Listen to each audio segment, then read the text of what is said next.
kumba ndiri kure, kumba ndiri kure, yeah. Kumba ndiri kure,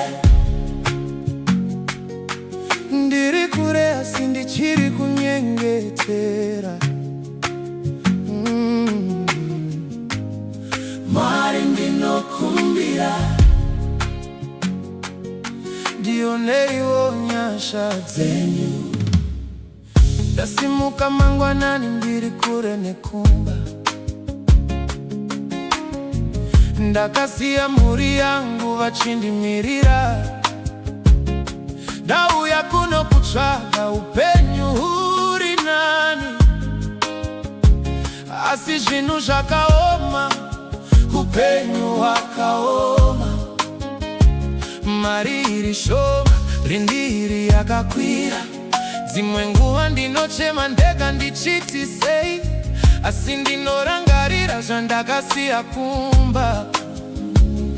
Mai nababa vachiti mwanangu shinga, kunyangwe nzira iri refu uye inotonhora, ndinoziva Mwari havandisiye. Usiku wese ndinopfugama pasi ndichiti Baba ndibatsire. Kumba ndiri kure, ndasuwa mhuri yangu, asi ndiri kushanda nesimba kushandura upenyu hwangu.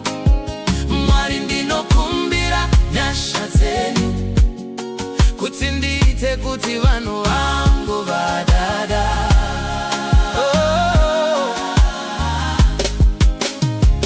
Kumba ndiri kure, moyo wangu unorwadza, asi ndinoramba ndichivimba nemiri. Mumwe zuva zvinhu zvichashanduka, ndodzoka kumba ndine breakthrough. Dzimwe nguva ndinofamba mumigwagwa ndega, ndichifunga mazuva andaigara kumba. Kudya kwataita tese patafura, zvino ndiri kure ndiri kungovavarira. Runhare kumba runondipa tariro, mai vachiti mwanangu sarasike tariro.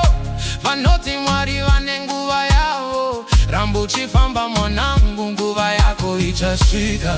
Kunyangwe usiku unonzi wakareba, ndinoimba ndichiti Mwari ndinovimba nemiropafadzo imwe chete inogona kushandura nyaya yangu. Ndichabatsira mhuri yangu kumba.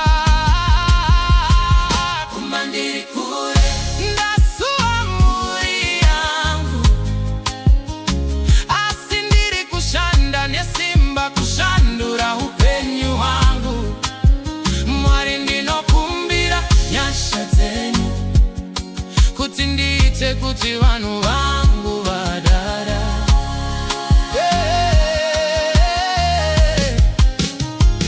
Kumba ndiri kure, moyo wangu unorwadza, asi ndinoramba ndichivimba nemiri. Mumwe zuva zvinhu zvichashanduka, ndodzoka kumba ndine breakthrough. Ishe ndiri kwedza, ndiri kuita zvandinogona, asi kutambura kuri kurema pamwoyo wangu.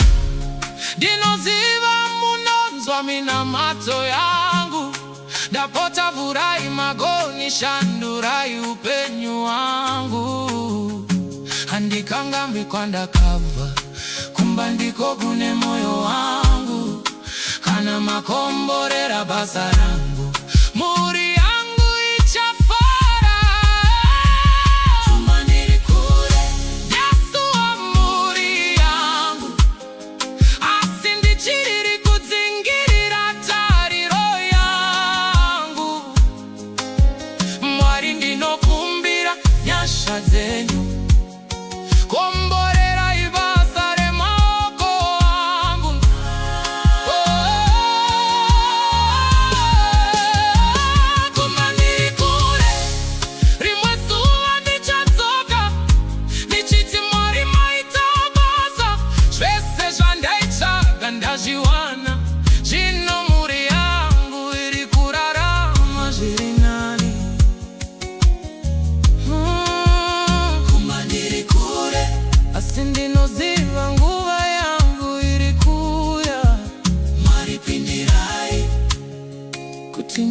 kasoke kumba ndakakunda.